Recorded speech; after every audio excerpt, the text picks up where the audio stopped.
Hey, what's going on? It's the Just for Clicks podcast, and we're going to do something new this time. We're going to do the news, then we're going to do the hot takes, controversial opinions corner, and then I'll get into emails. So yeah, let's get right into it today. It is it's Monday, the 3rd of August, and yeah, been pretty productive today. Woke up at like 5, animated a shot for the new video, and then I went on a run, and then I came back and edited the shot, and I realized that I did not use the right hand for the figure I was animating. I had swapped his hand accidentally for a different hand, so I had to reanimate the shot. But I actually ended up turning out better the second time around, just because I was able to make some changes on some other things that were bothering me, and I honestly think that the animation turned out better. I find that a lot. Like, if I reanimate a shot, a lot of times the animation will come out better because I've done it once before and I know like what I want and what I don't want. I mean, the first one was fine. It was pretty good, actually. But once you get over that hump of kind of like holding on to the last shot and being like, damn it, you can kind of actually find new things. But yeah, let's go into what's trending on Twitter here. Some sort of Trump press conference, sure. Some actor died, It's funny how that's like news, you know? Like when actors die, like it's like people die, you know? It's not surprising to me. It doesn't seem newsworthy. Trump's gonna shut down TikTok. Thank God. TikTok's a blight on our society. Yeah, it doesn't really seem like there's much news today. Okay, so let's just move right on into the controversial opinions hot take corner. And if you guys have some controversial opinions or hot takes, you can either email me at justforclickspod@gmail.com, or you can tweet me. I got some good ones today. Some people tweeted me earlier. Let's start out with the first one from Lone Clone Productions. He said, a lot of Kubrick movies are too slow or boring to be held up as the masterpieces they are, which is why Dr. Strangelove is his only truly perfect movie. Yeah, I still haven't seen Dr. Strangelove, but I want to. I have to agree with that. I mean, every single Kubrick movie I've ever seen, and I haven't even seen like that many, yeah, they're really slow. You can tell like a lot of thought was put into them, but that's just something I think an older audience can appreciate, whereas like this new generation, I think it's difficult for us not to get bored. We have so many different things to entertain us these days, so many options. Back in the day, one movie came out every so often, and that was the movie you went to go see. And now we have so many different movies coming out. I mean, not so much right now during COVID, but it's just kind of a wealth of content. So it's very competitive, and we have to really grab the viewer's attention right away. We kind of have to hit the gas and not let up. So when we watch older movies, we're kind of surprised, like, this is what everyone thought was really cool. But it was really cool, you know, back in the day. So you kind of have to look at it through that lens. There's definitely still movies that hold up. Like, one of my favorite older movies is Double Indemnity. It's a really cool noir thriller murder movie. And that movie is just awesome. I mean, I can watch that, and it really grabs me. And that was made in, like, the 40s or something. But yeah, Kubrick's movies, they just don't sit right with me. Even if I was born back then, I don't think I would really like them that much. I think they're just too, for me personally, they're just not, they don't really engage me. I like the HAL 9000, like, as a character. I thought he was really cool, and like the performance was really good, and like the set design in that movie was really crazy, and the shots are really pretty. There's a lot to love in 2001: A Space Odyssey, but I've only ever watched it once, and it was a miserable experience. It was just like, wow, will this thing ever end? That's just not the kind of movies I want to make. But there are people out there who really appreciate that kind of stuff. So I'm glad that exists for them. We got another hot take. Baby Yoda is the weakest aspect of The Mandalorian. Wow. I'd have to disagree. I think The Mandalorian was okay. Maybe it might get better in the second season, but I had pretty high hopes for it because I really like Pedro Pascal. I thought he was excellent in Narcos, and also what else was he in? Oh yeah, he was in Game of Thrones. Yeah, I just like him a lot as an actor. So when I heard he was cast as the Mandalorian, I was really excited, and I was even more excited by the prospect of Jon Favreau being in the mix. But come to find out, he didn't even direct any of the episodes. He just straight up produced it the entire time. So that's kind of disappointing. And then also just the way the action was filmed, I didn't really find it that intense. And just the way like a lot of the side characters were portrayed, I thought a lot of the acting was really weak. Yeah, just like the scripts were not complicated enough. Like they were just too simple. Everything was really simple and really surface level. And hopefully in the second season they can kind of figure out new angles to explore these characters, because right now there's just not a whole lot of depth. But yeah, Baby Yoda was like the highlight for me, because I mean I thought the technology for how they shot the show was really fascinating. How they kind of shot a lot of it in a volume where they could project the set around the actors in 3D space and do these photoreal set extensions in real time. I mean, if you guys don't know about that, look it up. There's a whole behind the scenes video. There's a whole featurette on the Disney Plus as well. But it's on YouTube. You can look it up and see how they shot this thing. It's really crazy. So from a filmmaking perspective, I think it was brilliant. But I struggled getting through a lot of those episodes. I watched the whole thing, but it wasn't like something where I was like, wow, I can't wait for the next episode. You know, like a Game of Thrones, or I just recently started watching The Umbrella Academy, and I've heard a lot about it, and it's just one of those things where there's so many shows that I can't watch everything. But my friend Mary Cruz came over, and she said it was really good, and she suggested that we watch the first episode. So we did, and I was just instantly hooked. Like the way it was shot, the way it was acted, the way the music cut together with the picture, just brilliant. And like the story, I was really hooked on it. I probably won't watch it again until I have a little bit more time. Right now I'm working on a project for a client, and pretty much all my time is going into that. But once I'm done with this thing, I think I'm gonna have to watch all the episodes. And each episode's like an hour long too, so it's a real time commitment. But I thought it was brilliant. I can't wait to watch more. But yeah, I disagree. Baby Yoda was awesome. He was the best part of the show. The puppet was so well done. All right, and last hot take from Ginger Bob. Oh yeah, the last hot take was from Brainlet Manning. Okay, but Ginger Bob, he writes in. He says, hot take: Batman works best in animation. I can see why you would say that, but I just think we haven't gotten a Batman that truly represents the comics in live action yet. Chris Nolan was really good. He got the characterization right, but I don't think he got the visuals or the feeling of the comics as good as he could have. He did his own thing, and it was brilliant. It was the best Batman we ever got, but it wasn't a stylized Batman. It was very gritty, true crime Batman. What Zack Snyder said, you know, we want something with a little bit more cinematic markers, but not directed by Zack Snyder, and not written by Chris Terrio, please, or David S. Goyer. Please God, please, just anyone else. I'm really excited for the new Pattinson movie because it's not written by those people and it's not directed by Zack Snyder. So sometimes I say Snyder and sometimes I say Schneider. I'm thinking of Dan Schneider from iCarly. Zack Snyder. Yeah. So yeah, none of the people from Batman v Superman are involved, from what I can tell, and that in and of itself is very exciting. So yeah, I would say currently he probably works best in animation, but I think there is room to explore him in live action and make it actually very dynamic and exciting.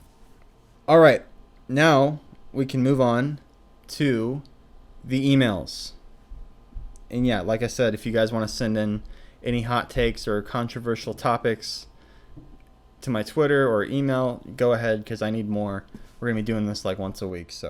But I got some emails here, so I'm going to do my best to respond to these. The first one is from Jaden. And Jaden writes, "Hi, Mr. Whaley. I've been watching your videos since I was 7. My mom always gets mad at me for watching them. Glad I didn't listen, though. I love my mom to death, but your videos were part of my childhood. Thank you for that. I'm 15 now. My advice that I would like to ask you is this. So I'm a filmmaker, and I have so many ideas. I kind of have 2 problems, actually. One is that I can never come up with my own ideas. And 2, nobody ever listens to me or takes me seriously as an actor." God damn. Brutal. For number 1, I watch a video that I really like. I'll have the tendency to rip that off. I've even had ideas to rip off some of your storylines and put them in my videos. Ooh. I watch your videos all the time, especially when I'm making my stop motions. I have a channel with currently 132 subs, and the best thing I have going is my Lego Regular Show videos, which are filled with audio of an episode of Regular Show, and it's a shot-for-shot remake of that. My channel is Jaden Ribiera. He says, I don't have to shout it out, but if I do, spell it out. Okay. That's JADYN-RIBERA. But the rest of my channel is just ass. There are a bunch of skits, but there are storylines taken out of the movies. I'm just wondering, how do you come up with your ideas? I want to be original and create new things that no one has ever seen before. Okay, well, if you think a video is shit, you should definitely just not upload it or work on it and mold it until it is not shit. Be confident with what you upload. I mean, because, yeah, once it's online, it's going to be online forever. And then he says, 2, my other problem is that nobody takes me seriously as a director or actor. I ask my friends for help, but mostly they just goof off. I want to make my films more cinematic, but not a lot of my friends are good actors. Especially this one guy, not going to name him, is honestly a spoiled little brat. And we never have fun making them. I'm so embarrassed to ask any of my brothers or sisters if they want to be in it, but all my siblings are pretty much adults. My oldest sister is Jess, she's 31. My brother is Jordan, 24. My brother Jonah is 22, I think, and my brother Micah is 18. I like all these names. And the only one that still lives here in the house besides my parents, but he's about to move out to go to college, and he has been kind of a douche lately. Oh my god. We're getting real on this email. I want to make a lot of movies with actors, but I can't, especially now with COVID and my acting. Not to sound like a douche, but I think my acting is pretty good. I reenact well-acted scenes from movies in the mirror, especially Joaquin Phoenix and Daniel Day-Lewis, but I always get nervous when I'm at an audition. I tried out for all 6 plays and musicals in my middle school, but never made anything other than a callback. I don't blame them for the musicals. My singing voice sounds like a broken record. I'm aware of the number one thing about being an actor is getting rejected. Now I'm going to start singing lessons, and I'm going to be a freshman. I just hope things can be different in high school. I don't want to be a social outcast. I want to be known. Okay. I'm just nervous, that's all. Thanks for allowing me on the podcast, Forrest. I really appreciate it. Good luck on your kid, and thanks for being an inspiration. Best of luck, dude. God bless you. Okay, wow. That was a long one. Sounds like you got a lot of stuff going on. That's good. Keep practicing your craft. Keep acting. I'm glad you have confidence in yourself with your acting ability. Don't be ashamed of that. That's good to have confidence. Yeah, the thing with your friends is, like, they're not going to be as passionate as you are. That's a big reason I started doing brick filming, is because I could, rally my friends together, set up times and shoot stuff with them. But yeah, they're not professional actors. They're not going to be as enthused about it as you are. It's just a lot simpler, and it's a lot easier to tell like big stories with lots of, different stuff going on in animation. So if you're really trying to get these stories out of your head, I would suggest, learning how to do 2D animation. You can learn like Toon Boom or some sort of Adobe product to teach yourself how to do 2D. If you want to do stop motion, you can fabricate your own puppets.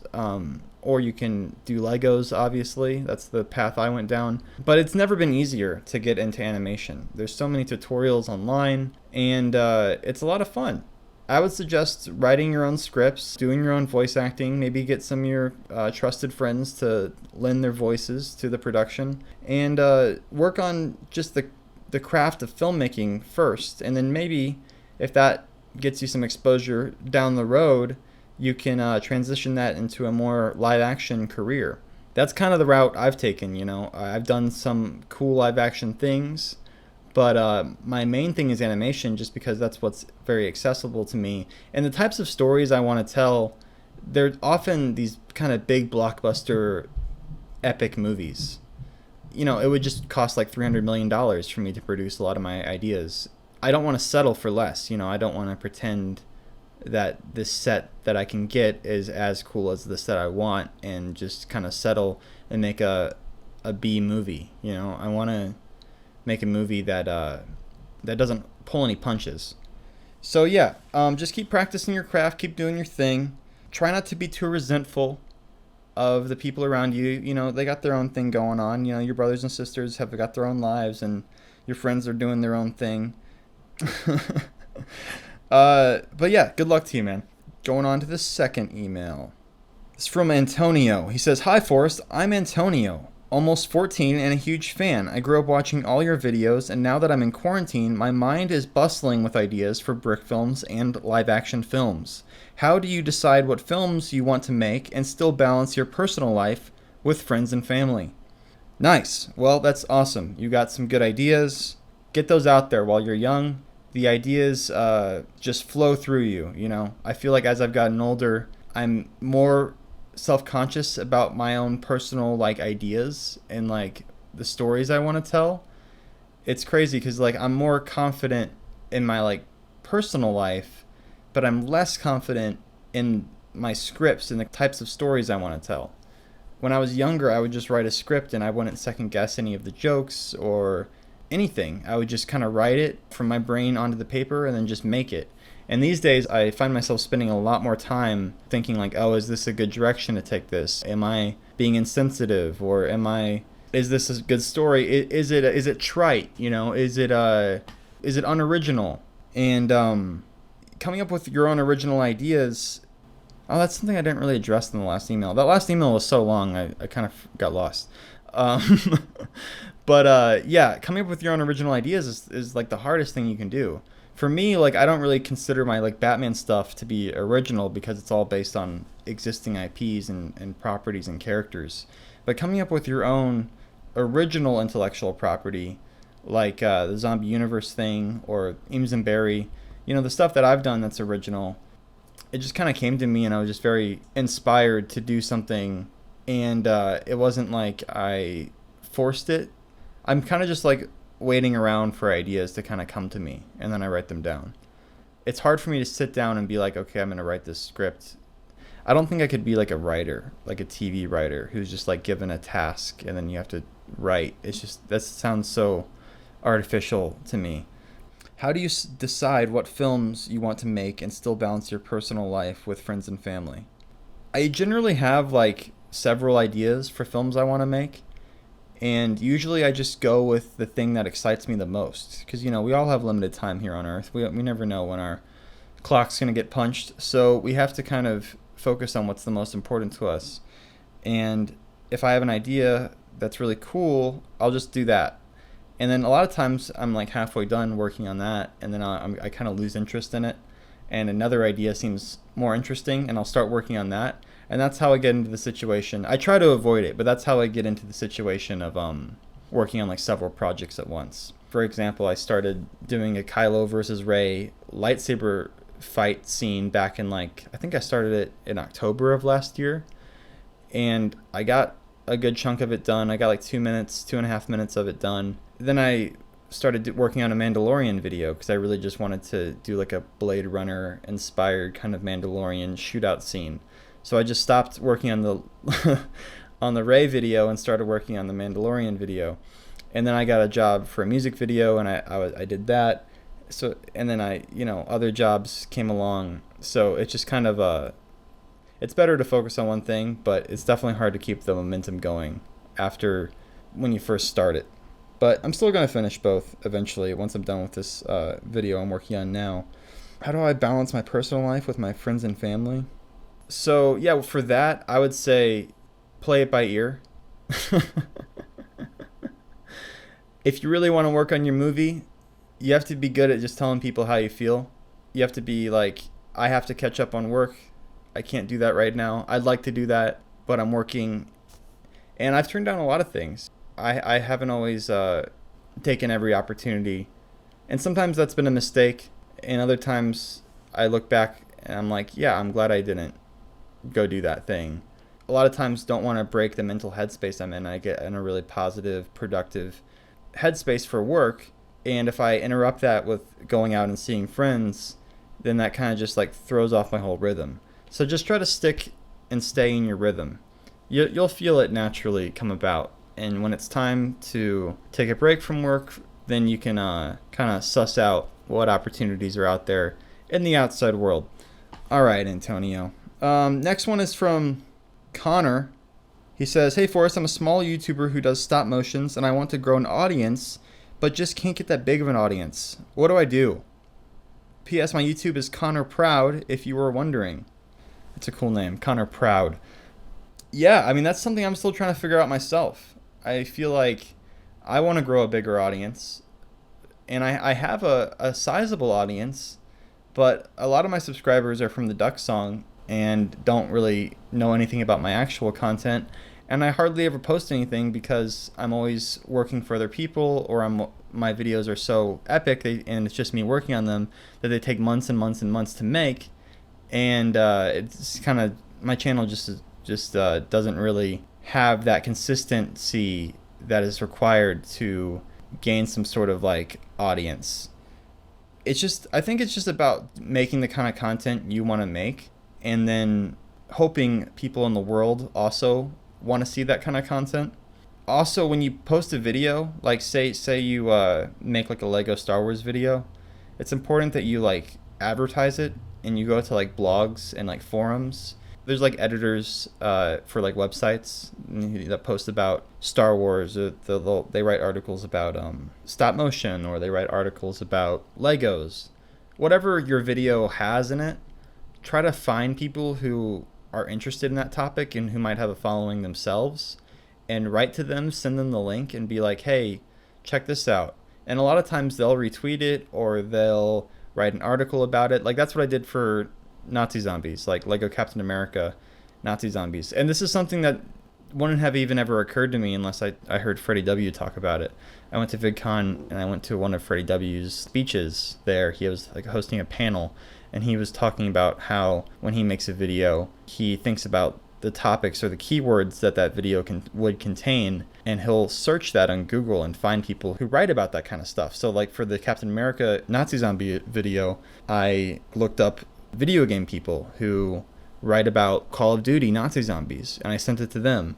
I looked up Marvel people for the Captain America angle. I even went to like World War II forums and stuff like that, and just kind of like spam people this link. And it wasn't like aggressive, like I wasn't like, hey, would you write an article for this please? It was more just like, here's this link, I just sent them the link, check this out. And you know, I wasn't necessarily asking them to do anything with it, but a lot of these people are looking for that kind of content. And if you make something really, really good, like the Nazi zombie video, that's just like undeniably crazy, then they'd have to be foolish not to share it. So that's been helpful for me in the past. I've been able to get views that way. But yeah, it's so difficult these days. I mean, YouTube is just not as small as it used to be. So I'm not really an expert at like breaking out into a big crowd. I think it's just about making good content, making sure the content's really, really good, and then trying to get it in front of people who appreciate the content that you're making. Yeah, does that make sense? All right, I think I'm done with that. All right, we got sad, suicidal life, and more. Ivan. Well, where to start? I am now in my 20s, but this is not a new problem. I have been quite depressed for over 6 years now, with a few spots of being decent here and there.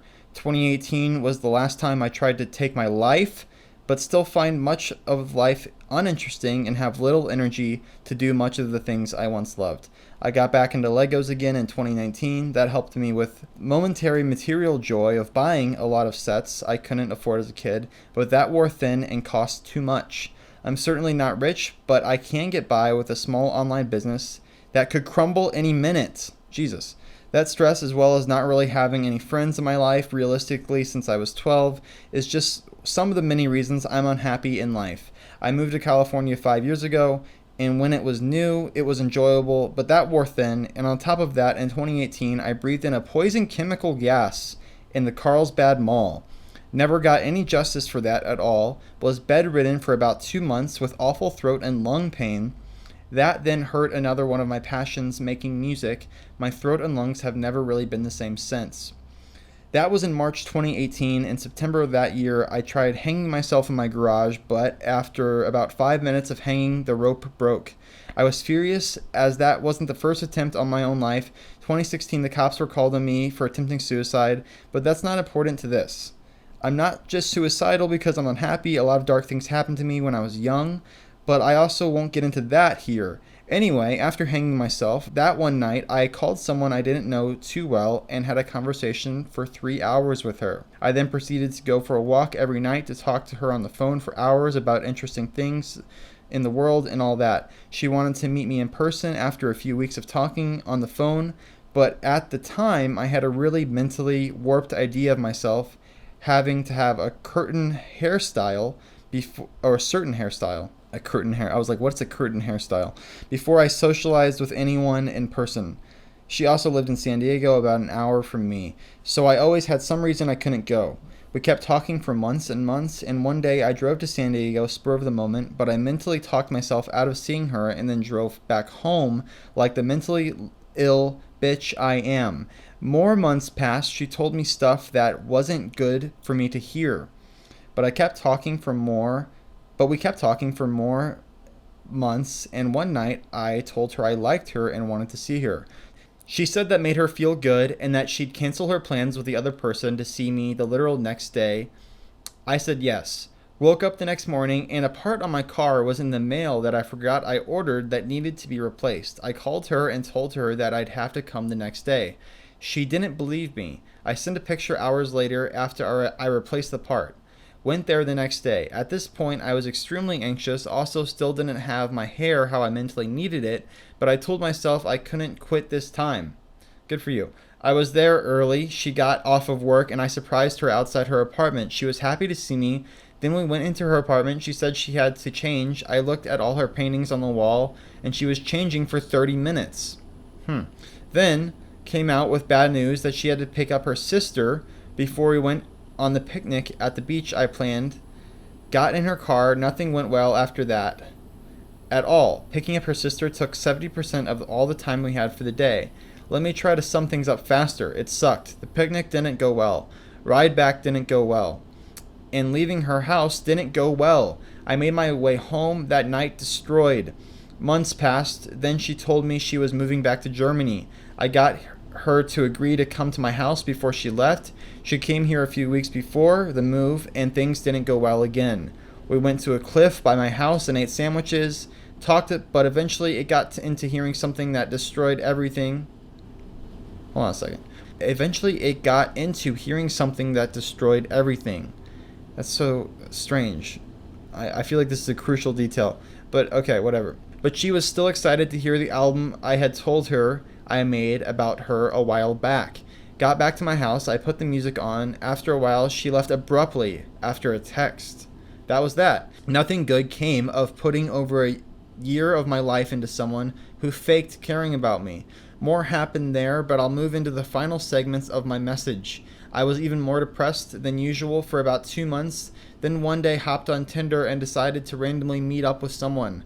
I then went to go pick her up, and it was an hour drive, even though I had my radius set to 23 miles. Yeah, that always happened to me too. She said I shouldn't cancel, so I said fine, I'll still pick you up. Got in a small fender bender on the way back to my house. Ultra lucky that the person was cool with it, and there wasn't damage to either of our cars. We get to my house, things go well with the woman. In the morning, drove her home. 2 months pass, I get an STD scare and hate my decisions. Call her, I get tested, she gets tested. All that, more time passes, I stay miserable. A lot more has happened since then, but I'm not trying to get blocked making this too long. You've been one of my favorite YouTubers for a long time. The Lego Batman videos, plus all the live action stuff, were such and are an inspiration. Brought a lot of joy to me when all my friends stopped hanging out with me. Great days before serious depression and life issues started. Thank you, and would love to hear some advice on where to go from here, or what brings you consistent happiness, and whatever you deem relevant to say to me. All right, great. So it sounds like you're sad about a lot of the shit that's happened to you in the past, and that's understandable, but you also have to understand that the future is much brighter than the past. You're not destined to repeat yourself. The future can always be this really positive thing if you allow it to be in your mind. A huge part of being happy is just having hope for the future. And if you've been through a lot of traumatic shit, it's completely understandable that, you know, you might not have that type of hope that you need. But what you have to remember is that's all in your mind. The universe doesn't care if bad shit happened to you. It might send more bad shit your way. It might send good shit your way. It's really a random 50-50 chance. And so you have to decide every morning, every day when you wake up, which side are you going to focus on? Are you going to focus on what could go wrong? Or are you going to focus on what could go right? You really need to just focus on the positive. It sounds really simple, and it kind of is, because I've been through periods of depression, but what really helped me is just focusing on cool stuff, focusing on things that get me excited. You know, I've gone through periods where nothing seemed like it could excite me, and what I had to do then was change my routine. A lot of what we do and how we feel is based on the routine that we've set up for ourselves. So if things aren't working, that's because you're off your rhythm, and you have to find a way to shake that up, whether it be signing up for a class, changing your sleep schedule, working out more, quitting your job, getting a new job, getting a dog, getting an animal to care for, something that changes what you're used to, because whatever you're used to is obviously not working. You can't put too much faith in other people. You have to be really happy with yourself, and that only comes through experimentation and trying new things. You know, if you're not happy with yourself now, you have to try stuff that you're not comfortable with in order to find yourself new hobbies, new experiences. You have to really push yourself consistently. You don't want to get locked into a space where you're just trying to make yourself comfortable all the time, and you end up getting depressed, and you're just taking the easy way out every day. If you're really depressed, you've really hit rock bottom, and you really have nothing to lose. I mean, that's the beauty of it, is like if you don't have anyone relying on you, like if you don't have to, if you don't have a kid, or if you don't have a girlfriend or whatever, your life's your own. I mean, you don't have to worry about anyone. You can just go out and figure out what's going to make you happy, and that's a really exciting, powerful prospect. I mean, I'm really lucky now that I have a wife and I have a kid on the way, and I've made my decision, and this is what I want to do with my life. But if you're depressed and you don't have that, I think it's a really exciting time, because there's so much potential out there and so many experiences for you to try out. So shake your life up. Don't kill yourself. That's not going to help anyone. You have to push yourself harder. Work harder.